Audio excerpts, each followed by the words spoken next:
This episode of Watson's Right is brought to you by everyone but the GOP establishment. They hate you. They hate me. Let's vote their ass out already. Thanks for listening.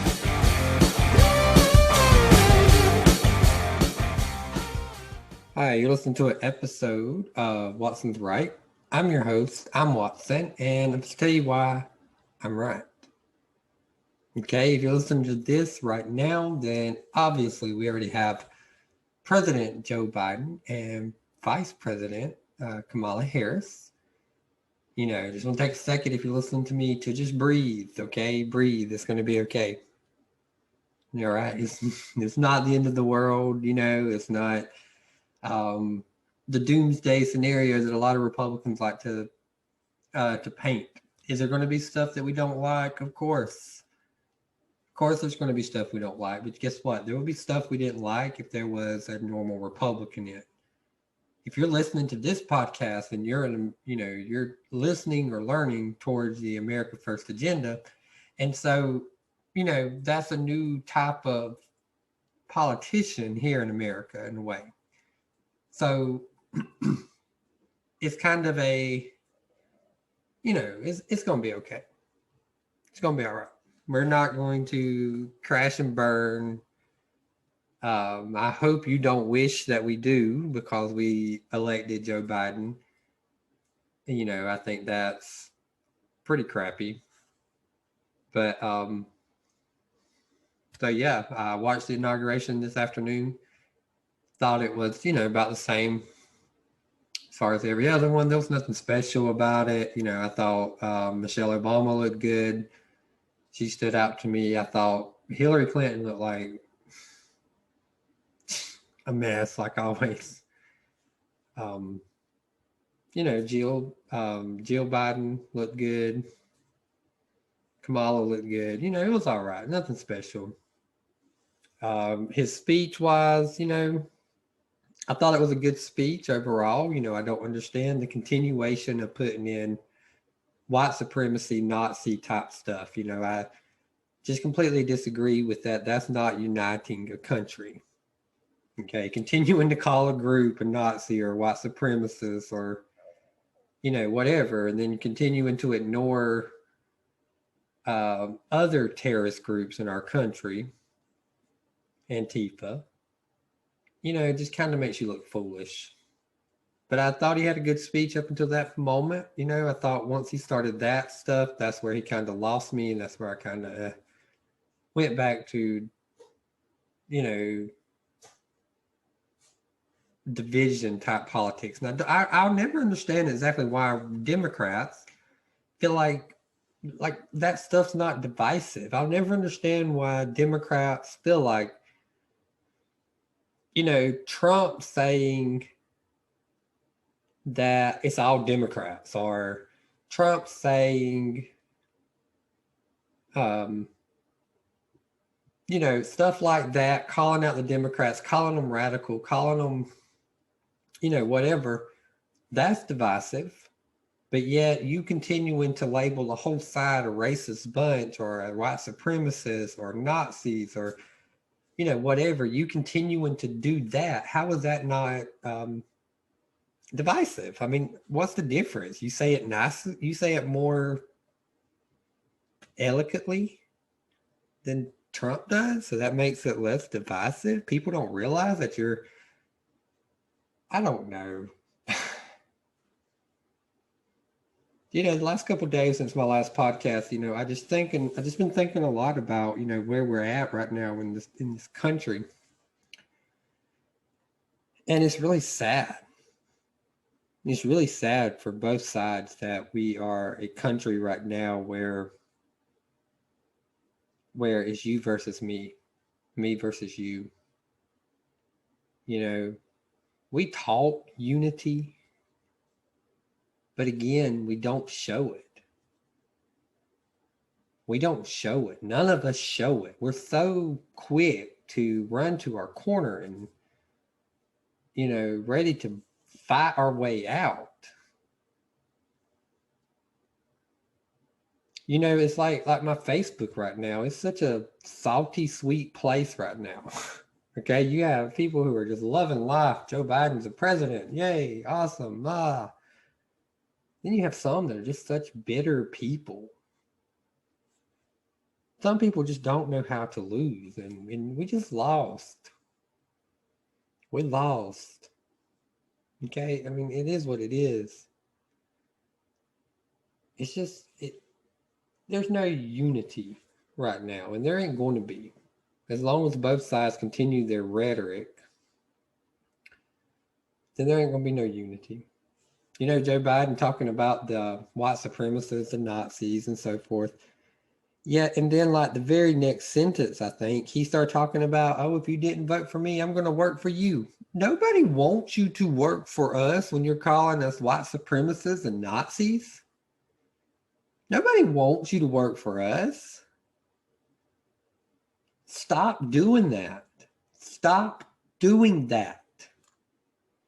Call out the people who are wrong. I'm all for that. Call out the people who acted a fool on January the 6th.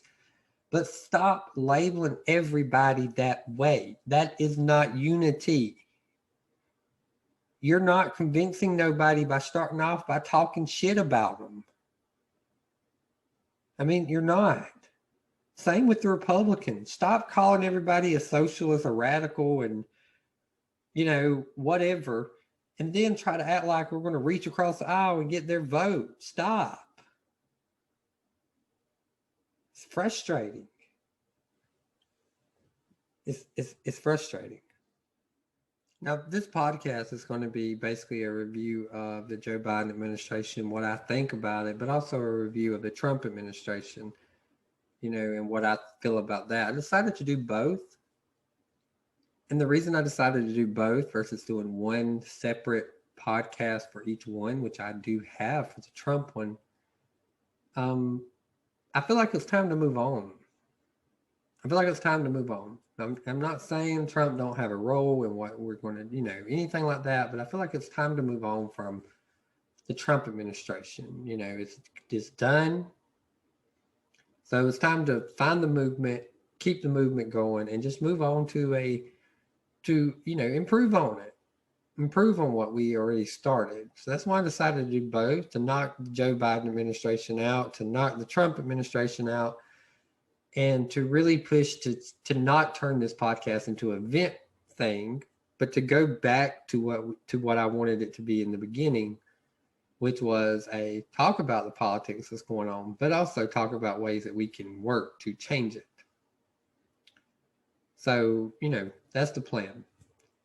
One of the bigger stories for the Joe Biden administration and the inauguration was the fact that Donald Trump didn't show up. Okay, he didn't show up. And personally, I thought that was I feel like that's a slap in the face to his supporters. Okay, people can get on here and defend him, whatever. But I feel like that's a slap in the face for people who defended him for 4 years. We took some hard hits from people that we love, care about, friends, co-workers. And then for you to act like exactly what they said is a slap in the face to me. As a Trump voter, as someone who defended him, I feel like you slapped me in the face. You talk about that, your country's first and, stuff like that. But then yet your first move as non-president is to not show up for the inauguration, to take your ball and leave the playground because you lost. And one of the foundations of this country is the peaceful transfer of power.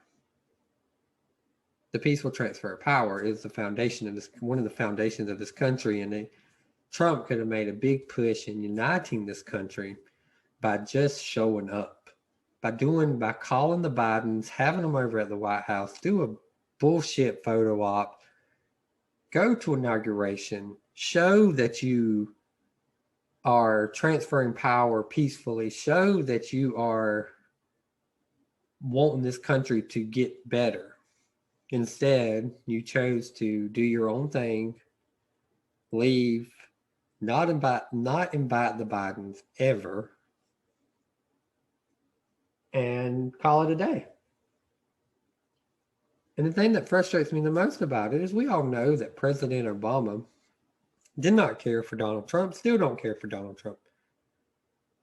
That was the last man that President Obama wanted to succeed him. That was the last man. That was the last possible person that President Obama wanted to come in and take over after he did what he felt was best for the country. But yet President Obama invited Trump to the White House. President Obama went to the inauguration. And the real kick to me is the fact that, I feel like the 2016 election was uglier than the 2020 election. And Hillary Clinton went to the inauguration, and she was just a first lady. Ha ha, Hillary. But she was just a first lady. And she went to the inauguration, and she didn't have to. And like I said, I feel like the last election, 16, was a lot rougher, a lot meaner, a lot nastier than this one was. And she went. And, if you're going to let a Clinton outdo you, I just felt like that was slap in the face. I thought it was the wrong thing to do. You just played into the role that everybody says you are anyway. Pretty much. Just played into the role that they say you are, you're a crybaby, blah, blah, blah. And you just played into it, proved them right, make us look stupid because you get to go off into Florida and live your best life while we have to deal with, the taunting, the laughing, the different stuff. So it is what it is.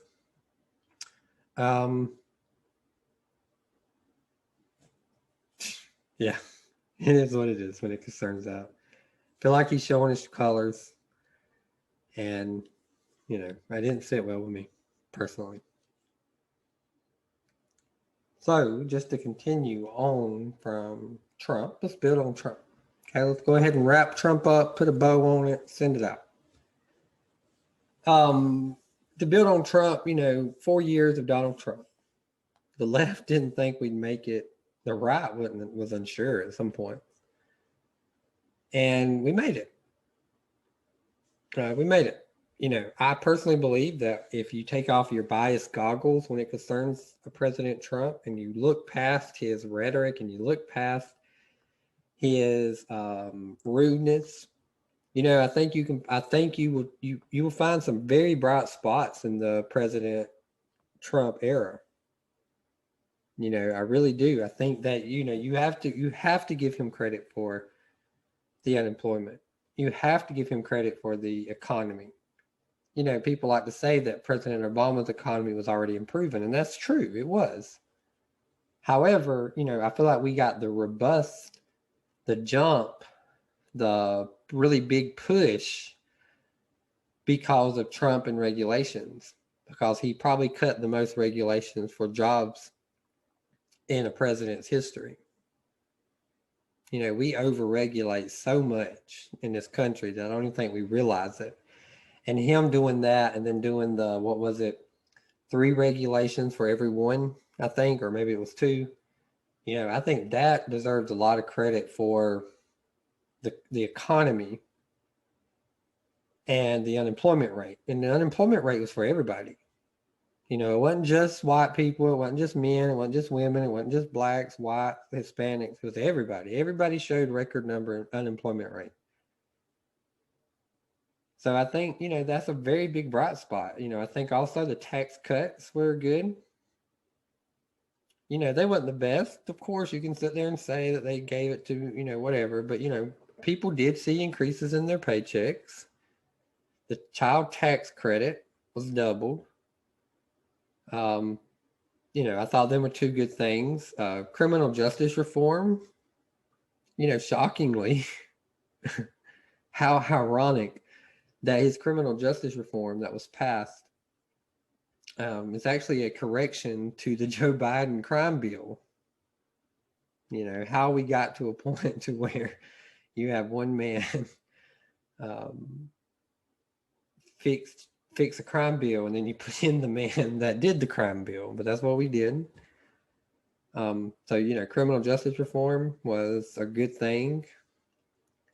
3 Supreme Court justices was a good thing. I like that he had the first gay cabinet member. I like that Republicans have that. We're not going to get credit for it because you already see news articles and so forth talking about Pete Buttigieg being the first one, but that's a lie. The media is lying, like always. I think him and Ivanka pushed the family leave stuff, which I thought was a good. I think that's a good thing. But I feel like really the big things that Trump did came in his foreign policy type stuff. With the no new wars. That gets overlooked, and I can't understand why. He's the first president in a while that's not gotten us into a new war. People say Obama, but Syria, but President Trump, we did not start a new war. I think that's a huge accomplishment. That right there alone, I don't know how that didn't get him elected. But different times, different needs. Whenever President Obama and Trump met in the White House, President Obama said that our greatest fear at the time was North Korea. And he was probably right.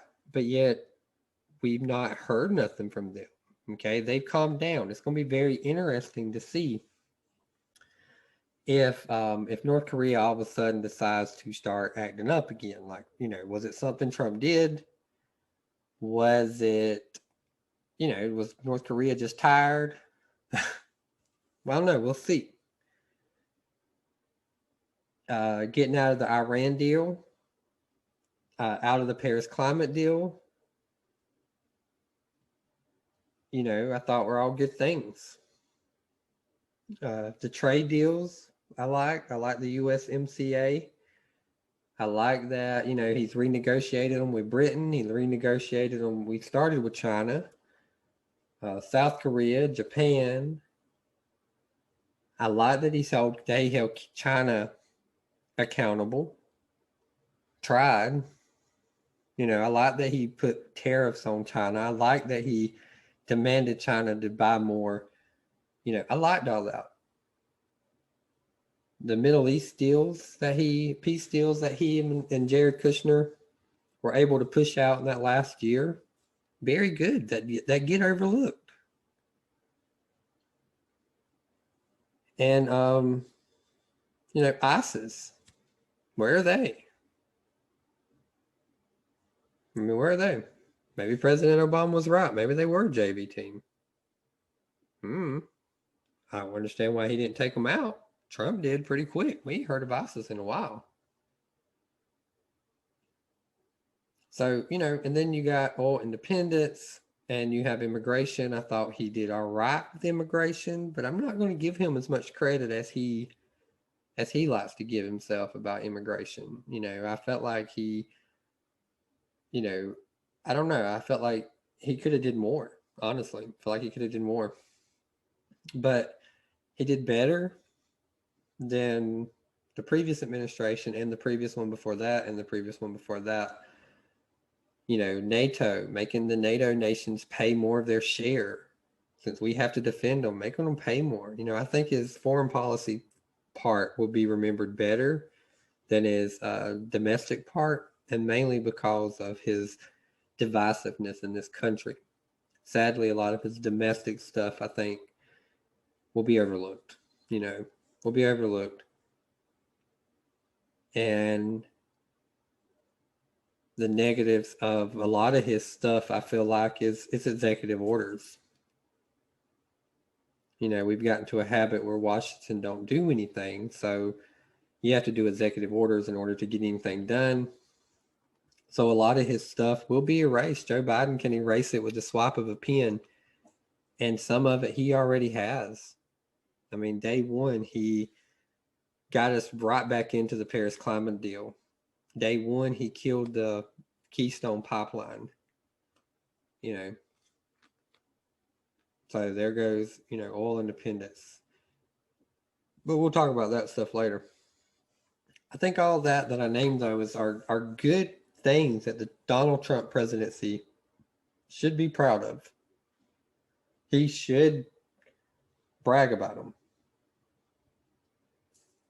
Now, being that, I said the stuff that I thought President Trump did well. Okay, now there's some areas that, I feel like we did not do as well. And we can take and we can, we can improve on these areas. I feel like there's areas that we can do better at. Speaking of the immigration part, I think he did a good job with immigration, not a great job. He didn't reach everything that I wanted. The border wall funding was frustrating, caving on that to Nancy. But then also the fact that, I believe that you could have put the border wall under national security, which falls completely under the president. So he could have moved funds a lot faster to get that. He could have put stronger people into the immigration. Chris Kobach, for example, was one that I, thought maybe could have did a good job with immigration. I don't feel like he surrounded himself with people that were MAGA people. I think that was a downfall. He surrounded himself with people that I felt like were Washington establishment people and gave us Washington establishment results. Okay. And that was frustrating. Looking at the first year, I thought the first year of his presidency overall went pretty well.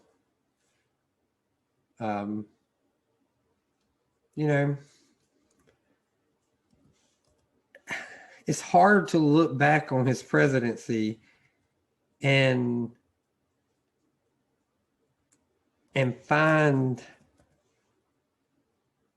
the good, but also the bad, because there's just so much nonsense in it. Like there's just so much nonsense in the presidency of Donald Trump. That's the hard part. I feel like his first year of 2017 will be remembered for Charlottesville. I don't blame him for Charlottesville. People do, because they like to say white supremacists. But again, just going back to everything, I think it goes back to empathy. He don't show that well. He handled the news conference and so forth of Charlottesville terribly. Now, the news media ran with it and said that he said the very fine people, which is a complete bullshit lie. He said very fine people. He did. But he also said that very fine people were protesting to keep the statue, but also very fine people were protesting to not keep the statue. His very next words were that Nazis, white supremacists, he does not include in them. So 2017 is going to be kind of remembered for that in the Trump presidency. 2018, nothing jumps off except maybe the women and children at the border. Again, Obama did it. This was Obama's policy. It was just kept in place. But again, Trump and his messaging was just not there. A lot of the negative stuff about Trump is his messaging. He don't know how to show empathy. He don't know how to make it come across.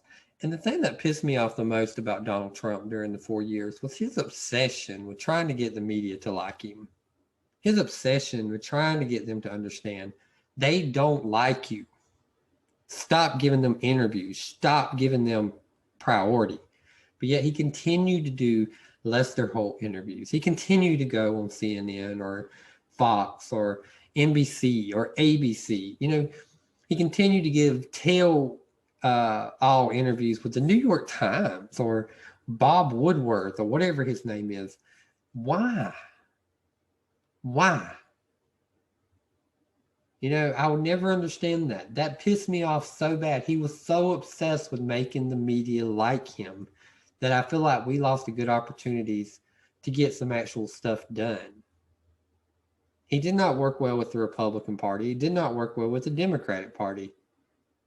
Now, I could, another podcast, and I probably have already touched on it, how the Republicans were against him. But, him and that obsession with the media, though, you call them out, you call them for what they are. Awesome. Love that. But then you continue to suck up to them and try to make them like you. You just keep giving them an interview, keep giving them phone calls, keep giving them tell-all stories, and yet they continue to trash you, and you continue to act like you don't understand why. It's aggravating. I feel like he handled the racial injustice movement terribly. I feel like, again, he let that play out, and he let that get to a point to where there was no going back. I think in his head, he felt like that the Democratic cities would be blamed, but yet ignoring the fact that, the media is blaming him. Then he comes out with that tweet, thugs and shooters and looters. Who the hell told him to come out with that tweet? Stupid. If you really wanted to make progress and you really wanted to show you care, you would have called out Black Lives Matter and you would have offered them a meeting at the White House. You would have put it on them to show up. But instead, being the petty president, you had to get to a back and forth. Who's right? Who's wrong? While your country burned.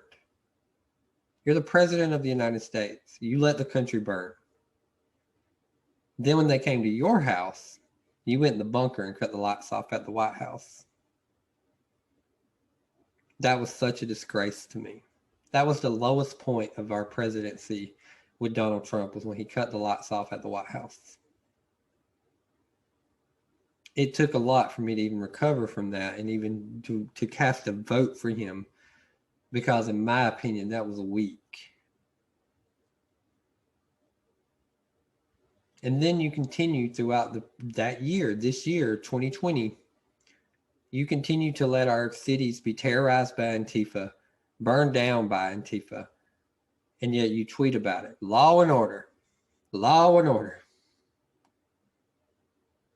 But did nothing. I think his response to the rioting was horrible. I think his response to racial injustice, horrible. I think his, I think that was horrible. And then I think the thing that was, probably the thing that did him in was the mail-in vote. The way he handled the mail-in vote, and the way he took away the legitimacy of the mail-in vote with the Republicans. I'm not getting into the election stuff, but my thing is that you're the president of the United States. You're screaming for a year that the mail-in vote was fraud, but you did nothing to stop it. You did nothing to counter it. You just let it happen. You told the Republicans not to use it.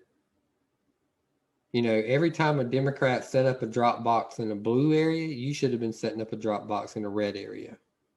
Every time a Democrat changed the rules for the Democrats, you should have took that same rule and used it for the Republicans. Every time the Democrats were in court trying to change an election law, you should have been there fighting, stopping it, because it was unconstitutional for them to do that, because our state legislators are supposed to change election laws. But you let it happen. You tweeted about it maybe, but you let it happen. And then once the election come out and it didn't go your way, you screamed as fraud with no proof to back it up. You could not have ended a presidency on a worse way, in my opinion. Then you were a coward and didn't show up to the inauguration. So, President Trump, I think if you look at it from a unbiased viewpoint, did some really great things. Domestically and foreign policy wise. I think foreign policy wise, he, could possibly rank right up there with President Nixon in the long run. But it's going to be remembered with a black eye. It's going to be remembered as a dark period in American history. And the reason it's going to be remembered that way is really because of empathy, showing that you care. He couldn't do it. Surrounded himself with horrible people, wanted the media to like him, couldn't show empathy, and didn't know how to lose. That's how the Donald Trump presidency will be remembered through history, most likely. And now, he runs off to his house and he's good. So, my other podcast is a little bit longer, but that's pretty much what I feel about the Donald Trump presidency. It was fun. I enjoyed it. I loved it. It was funny watching the establishment, the Republican and the Democrats just completely lose their mind. And I loved it. I loved beating Hillary. Loved it. But, and then the stuff in the middle, I thought, where some real substance, some real good stuff happened. Proud of that stuff. But I'm highly disappointed in how it ended. Highly disappointed in how it ended. And, I'm disappointed in, little stuff that he didn't get finished, or did not get done. Remittances. He said he was going to do something about the money leaving the country, tax it, give us more money. He didn't. The loopholes, what is it? I can't think of it, but the loophole with investment, I think. Doing away with the the H-1B, the visas, basically. He kept them going. Allowing tech, he did nothing with tech, but he complained about it now. He complained, but he did nothing with it. There were, the remittances and the visas and the loopholes carried into its loophole. I think that's it. I think that's the exact name. Were three things that I really wanted him to do, but he didn't. And, hey, but we got a lot of good stuff that I thought. Hate how it ended. Would I support him in 2024? I don't know. We'll see. But that's the Trump presidency. Now let's talk about Biden. Joe Biden. Honestly, never would have thought that Joe Biden would be president. Never would have thought. But, the establishment won this election. Basically, they won it. They won it before the election was held in November with the mail-in vote.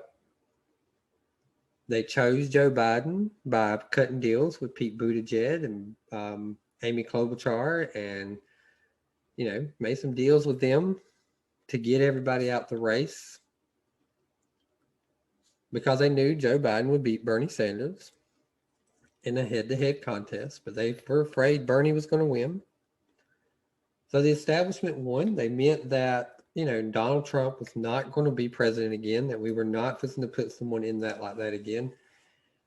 And, but I will say that it's not going to be the end of the world like Republicans are trying to make it out. We're going to go right back to the globalist side. deals that we've already heard. Joe Biden ain't got no new ideas. Okay, we're going right back to Obama years. So if you made it through the Obama years, you're going to make it through the Biden years.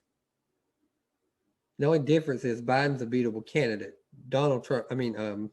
President Obama was not. It didn't matter who you put up against him, you were not beating him. So, gas prices, I think, will go up because I don't believe you can address the climate without that happening. And we know they're going to.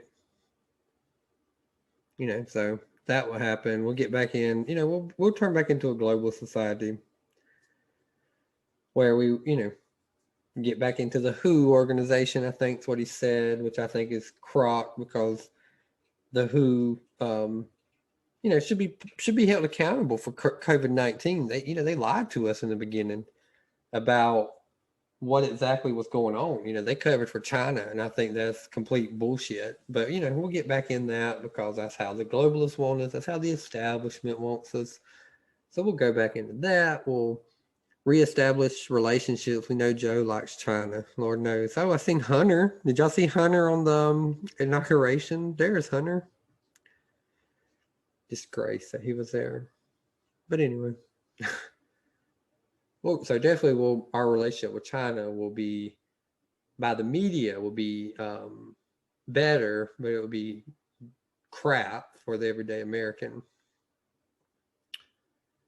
The media coverage will be kiss ass. I'm curious to see if the media is going to still talk about Trump so much. I'm curious to see if Trump will get more media attention than Joe Biden. So, it's going to be all right. He's beatable in 4 years. We just got to get our shit together and run someone that can do it. We have the policies to beat Joe Biden and Kamala Harris. People are very happy with Kamala Harris right now. I'm very happy for Kamala Harris. It's a great moment. First female vice president. I think that is amazing. I'm all for women doing it. Do I like her? Don't really care, but I'd rather her do it than Hillary Clinton. So, whatever. I stopped the one I didn't want for sure. So it's pretty cool about her. No credit, no, not knocking that at all. I mean, first female, first African American vice president, first Asian American vice president. That's a pretty awesome moment that happened, so I'm all for that. Awesome. But let's be real here about these two candidates, okay? Kamala Harris couldn't even make it to Iowa. She couldn't even make it to Iowa. So let's not act like she's some sort of new age Barack Obama type candidate. She's not that favorable. Now, unless she does some pretty cool things during her administration, it's not going to change. She's beatable. But Joe Biden's beatable. We just got to put someone who can put out ideas. The Republican Party's not putting out ideas. They're putting out scare tactics. Tell the American people what you're going to do. Tell the American people that you are a working class party. Embrace that.